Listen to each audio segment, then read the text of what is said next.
Bonjour à tous et bienvenue dans cette toute nouvelle vidéo où je vais vous présenter deux films qui ont le même scénario mais pas le même traitement.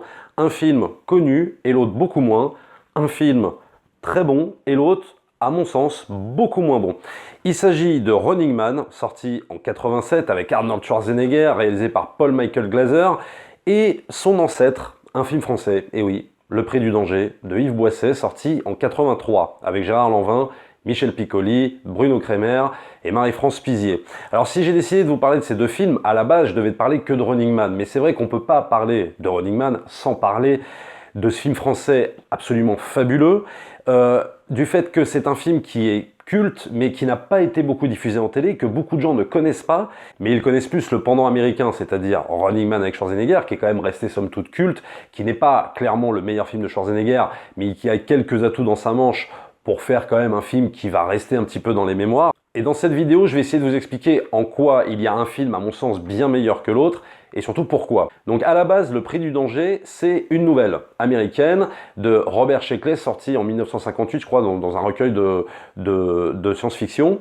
et donc qui traite de l'histoire d'un homme qui va se retrouver dans un jeu télévisé et qui va se faire poursuivre par des tueurs en direct à la télévision. La nouvelle fait 5 pages. Yves Boisset la lit, comme lui il adore la science-fiction, il décide de s'emparer de la nouvelle et d'en faire carrément un film de 2 heures. À la même année, en 82, sort le livre de Stephen King alias Richard Bachman, parce qu'il avait pris un pseudo, et qui s'appelle Running Man, qui lui-même adapté de cette fameuse nouvelle, et qui va raconter exactement la même histoire. Et quelques années plus tard, donc en 87, les Américains adaptent le roman de Stephen King, et non pas font un remake du film français Le Prix du Danger, et en font donc Running Man. Et alors, ce qui est très flagrant, c'est qu'il y a clairement une différence de traitement, et pourtant, ça parle exactement de la même chose. Alors déjà, une des premières différences, c'est que clairement Running Man est taillé pour Schwarzenegger. C'est-à-dire qu'on est encore en plein milieu des années 80, Schwarzenegger, il est au top de sa forme, au top de sa popularité, et pour lui, le but, c'est encore d'asseoir son assise en tant qu'acteur de gros films d'action, avec somme toute des scénarios intéressants, mêlant action et science-fiction. Gros biscotto, punchline, la fin qui finit super bien, mitraillette à gogo, et tout est calibré pour qu'on aille voir un film juste sur la tête d'affiche de Schwarzenegger, quoi. Le Prix du Danger, donc 5 ans avant, mise carrément à l'inverse. C'est-à-dire que lui va prendre comme héros Gérard Lanvin. Alors non pas que Gérard Lanvin c'est un héros frêle, mais disons qu'il n'a pas non plus la carrure de Schwarzenegger. C'est-à-dire que ça peut être Monsieur Tout-le-Monde qui va se faire courser par des tueurs au milieu d'un jeu télévisé. Mais l'avantage du Prix du Danger, c'est que ce qui l'intéresse plus, c'est pas d'asseoir la popularité de Gérard Lanvin, parce que c'est un de ses premiers rôles qui va faire de lui une star plus tard, mais bon, voilà, c'était pas le but du truc. C'était surtout de parler d'une société, d'un futur dystopique, avec crise, chômage, avidité du public pour voir des émissions en direct à la télé où des gens vont se faire tuer, etc., etc. C'est ce qui intéresse Boisset dans Le Prix du Danger. Et c'est d'autant plus fort que, en fait, on n'a pas un vulgaire film d'action. On a deux films en un, c'est-à-dire qu'on a effectivement la course-poursuite hyper rythmée, hyper nerveuse, doublée d'une réflexion sur le devenir de nos médias, le devenir de la télévision, jusqu'où peut aller la télévision, et surtout aussi remettre en question la masse populaire qui va plutôt que d'aller faire des manifestations et d'aller faire des violences dans les rues, qui va exacerber sa propre violence à travers ce jeu télé. C'est ce qui va vraiment intéresser Yves Boisset. C'est pour ça qu'on a vraiment deux films en un, et c'est pour ça que c'est, à mon sens, bien plus intéressant qu'un film juste, un pur film d'action comme Running Man. Ça va aussi se différencier par les deux fins du film. Alors je vais pas vous révéler la fin du Prix du Danger parce que ce serait trop dommage. Alors si vous l'avez pas vu, je crois que vous pouvez le voir en DVD ou des fois qui est diffusé sur des chaînes câblées. Alors que Running Man, tout le monde connaît plus ou moins la fin. C'est un gros happy end. Schwarzenegger met à mal tout le système de l'émission télé, etc., etc. Le présentateur va lui-même être coursé par les tueurs. Il emballe la nana. Merci, au revoir, ça se termine. Voilà. Dans le Prix du Danger, c'est une note beaucoup plus pessimiste. Ça se finit pas de la façon que vous pourriez penser que ça se termine. Je ne vous dirai pas comment ça se termine, mais c'est ultra intéressant. Ça sert exactement le propos de Boisset, mais je vous en dis pas plus. Quand vous verrez le film, vous comprendrez de quoi je veux parler. À mon avis, un gros problème par rapport à Running Man, c'est que Le film, pour moi, a quand même vachement mal vieilli sur beaucoup d'aspects, notamment sur la science-fiction qu'il essaye de mettre en scène. Là, on est vraiment dans de la pure SF, hein. Il y a plein d'éléments qui font vraiment penser à de la pure science-fiction, et surtout à travers les tueurs, ceux qui vont courser Schwarzenegger et toute sa bande. Je crois que vraiment, là, on est dans un truc hyper ringardisé, quoi. Et le problème de ces éléments hyper ringardisés, que ce soit les ennemis comme Dynamo ou je sais plus, Sub-Zero, etc., qui sortent des gros punchlines avec les tronçonneuses et voilà, comme ça, machin, c'est que le problème, c'est qu'ils ridiculisent tous les enjeux du film, et du coup, bah, on a l'impression que c'est pas pris au sérieux. Mais bon, c'est quand même, allez, c'est un petit film d'action sympa, quoi. Et le problème, c'est que tous les éléments qui auraient pu être intéressants dans un film de science-fiction qui dénonce la dérive des jeux télévisés dans un futur proche, bah, est anéanti par toutes ces histoires d'ennemis qui sont quand même pas, ouais, qui sont pas très charismatiques, quoi, et qui sont super ringards maintenant quand tu les vois maintenant.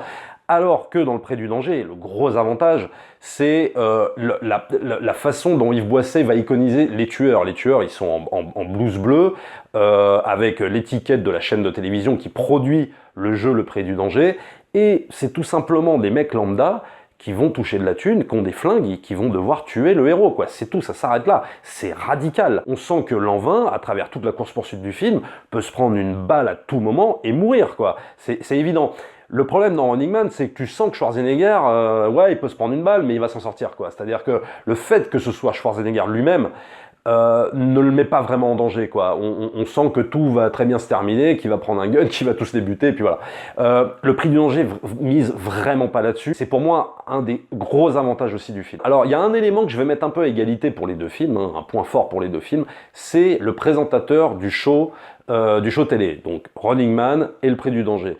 Donc interprété, alors pour l'acteur américain, je sais pas son nom, hein, parce qu'il n'a pas fait une grande carrière, enfin je crois pas, et pour le film français Le Prix du Danger, Michel Piccoli. Les deux sont extraordinaires, très franchement.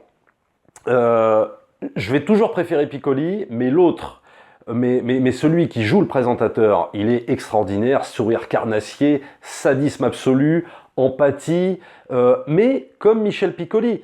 L'avantage pour moi qu'a Michel Piccoli dans le Prix du Danger, c'est qu'il a saisi, si tu veux, bah, tous les trucs de l'époque, c'est-à-dire toutes les mimiques des présentateurs qu'on avait à l'époque, mais en les exagérant, des fois en les magnifiant aussi, en faisant quelque chose d'assez cynique, d'assez sadique, tout en étant aussi, comme le présentateur américain, en même temps dans l'empathie, en même temps dans le sadisme, en même temps dans cette espèce de volonté d'engrainer les foules. Il arrive vachement bien à le faire, c'est hyper jouissif. Pour moi, un petit avantage quand même à la prestation de Piccoli, on dirait qu'il a été présentateur toute sa vie, mais l'acteur américain qui joue dans Running Man, franchement, ne démérite pas du tout. Ce qui est super intéressant, évidemment, dans Le Prix du Danger, c'est tout ce qui se passe en off. Comme je vous disais au départ, il y a deux films en un. Il y a la course-poursuite. Attention, c'est pas un film, Le Prix du Danger, c'est pas un film qui se passe dans des bureaux, quoi, hein. C'est un film, oui, qui se passe dans des bureaux, mais aussi, il y a toute la course-poursuite, partout, que ce soit à la Défense, ça a été tourné même, je crois, en Ukraine. Enfin, c'est hyper impressionnant pour un film français de ces années-là, ce que Boisset en fait en termes d'actionneur, quoi. C'est hyper moderne. Ça a pas pris une ride, Le Prix du Danger, vraiment, hein. C'est hyper impressionnant en termes de mise en scène. Mais ce qui est super intéressant aussi, c'est tout ce qui va se passer donc en off, dans les coulisses de l'émission télé. Alors avec Bruno Kremer en directeur de la chaîne télé, avide des courbes d'audience, qui va évidemment scruter comment ce jeu va pouvoir avoir encore un regain de popularité. Marie-France Pizy aussi, la productrice de l'émission, qui va se mêler un petit peu à tout le jeu, qui va essayer peut-être même de sauver le candidat, c'est-à-dire Gérard Lanvin. Et on nous explique dans toutes ces scènes en off ce que c'est que de faire du show business sur le prix d'une vie humaine, quoi. C'est-à-dire que, en gros, on va sélectionner le candidat, donc c'est Gérard Lanvin, un mec lambda au chômage, qui a plus rien, qui est marié, mais qui aimerait bien faire profiter de sa nana de super vacances, mais qui a pas un radis, qui a rien du tout, et qui va mettre sa vie en jeu, mettre sa vie en danger pour pouvoir gagner cet argent. Donc on nous explique en gros qu'on fait du showbiz absolument avec tout, avec le choix du candidat, avec le choix même des tueurs, etc., etc. Tout n'est que showbiz, tout est super étudié, tout est super millimétré, pour en même temps créer de l'empathie chez le spectateur, en disant regarde, tu vois, il est au chômage, il faut pas qu'il meure, mais en même temps en excitant aussi le spectateur, en excitant la masse populaire, pour lui dire en gros, oui, tu peux avoir de l'empathie pour le héros qui va se faire poursuivre, mais en même temps, il y a quelque chose qui t'excite là-dedans. T'es voyeur, tu vas regarder pour voir s'il se fait tuer. Et s'il se fait tuer quelque part, Est-ce que ça va pas t'exciter un peu?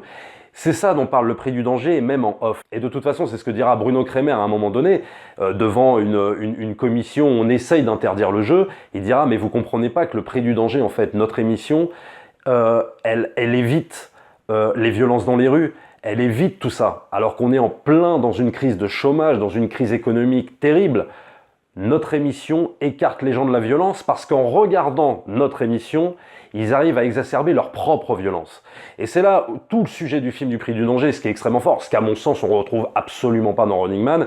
Dans Running Man, on est plus vraiment dans cette espèce de show télé. On sent qu'ils essayent d'exploiter ce filon.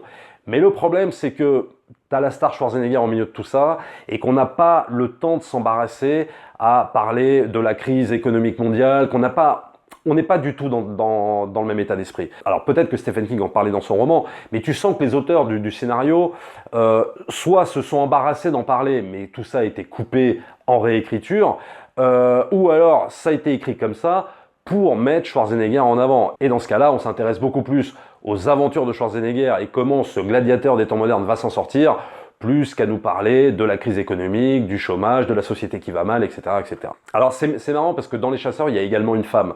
Et Michel Piccoli, à un moment, le dit, il dit, oui, parce que nous, dans Le Prix du danger, on nous accuse de misogynie, de sexisme et tout ça, et on nous accuse de ne pas engager les femmes, donc là, il y aura une femme tueuse, une femme chasseuse. Et ce qui est très drôle, c'est qu'à l'époque, dans les années, début 80, il n'y avait pas toutes ces polémiques sur la misogynie, sur le sexisme à la télévision et tout ça. Et une fois de plus, le film de Boisset est même en avance là-dessus, sur cette question des femmes qui doivent être mises en avant dans les sociétés modernes. Évidemment, Le Prix du danger va s'interroger jusqu'où on peut aller dans la barbarie, à quel moment on peut mettre une barrière morale, à quel moment on peut la faire sauter. Tout ça est évoqué dans le film et on peut voir que ce film avait 30 ans d'avance. C'est-à-dire que même, j'ose peut-être même dire qu'il était peut-être trop en avance. Ça a été un film fait, je dis pas qu'il n'a pas été incompris à son époque, parce qu'il a fasciné quand même, c'est un film, pour ceux qui l'ont vu, je pense qu'il a vraiment fasciné, mais je pense qu'à l'époque où les gens l'ont vu, ils n'avaient pas conscience de ce que pouvait devenir le média télévisuel, c'est-à-dire ce qu'on aurait en début 2000 avec l'arrivée de la télé-réalité, Love Story et tout ça. On n'avait pas conscience de ça, donc ça fascinait en tant qu'objet de science-fiction, mais on ne pouvait pas vraiment voir ce que la télévision allait devenir réellement, et elle a pris ce chemin-là. Alors on n'en est pas évidemment à tuer des gladiateurs, entre guillemets, en direct à la télévision, mais c'est une sorte de prévention, c'est une sorte d'avertissement pour dire regardez jusqu'où on peut aller. Et je pense qu'à l'époque, Boisset s'est fait reprocher énormément la violence de son film, mais évidemment c'était sans compter sur ce qu'allait devenir la télévision quelques années plus tard, et honnêtement cette violence est totalement justifiée quand on voit ce que la télévision est maintenant devenue, quoi. Quand Running Man est sorti, je crois qu'il y a toute l'équipe du Prix du danger qui a essayé de porter plainte contre le film avec Schwarzenegger pour plagiat. Alors je crois qu'ils ont gagné une partie du procès, mais pas complètement, parce que ça a été un peu difficile, parce que les deux trucs sont adaptés d'une nouvelle, il y a le roman de King au milieu de tout ça, donc ça a été très très compliqué pour qu'ils gagnent, donc je suis pas sûr qu'ils aient totalement gagné le procès. De toute façon, quand vous voyez les deux films, il est évident que pour moi c'est le Prix du danger qui l'emporte, mais haut la main, quoi. Et bizarrement c'est plus Running Man qui est resté, parce que Running Man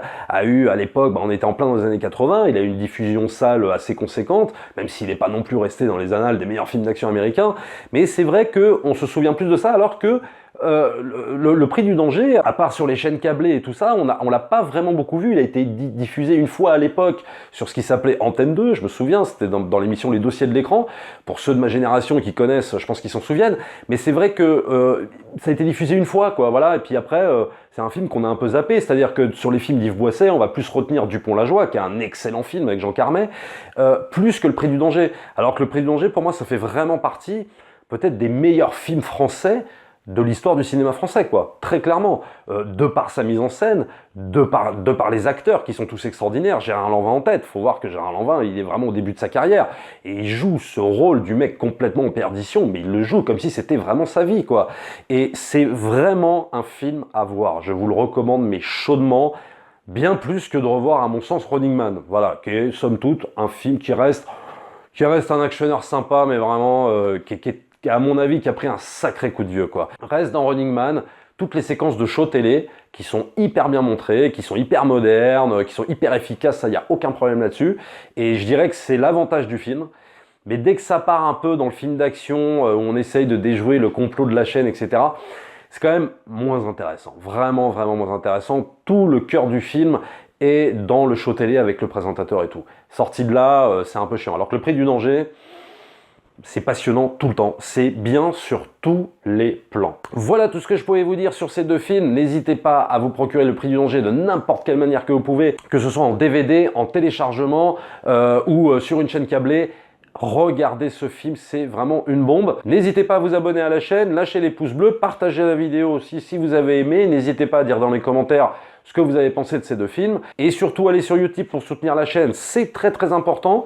Nous, on se retrouve très très vite pour une prochaine vidéo. Ciao!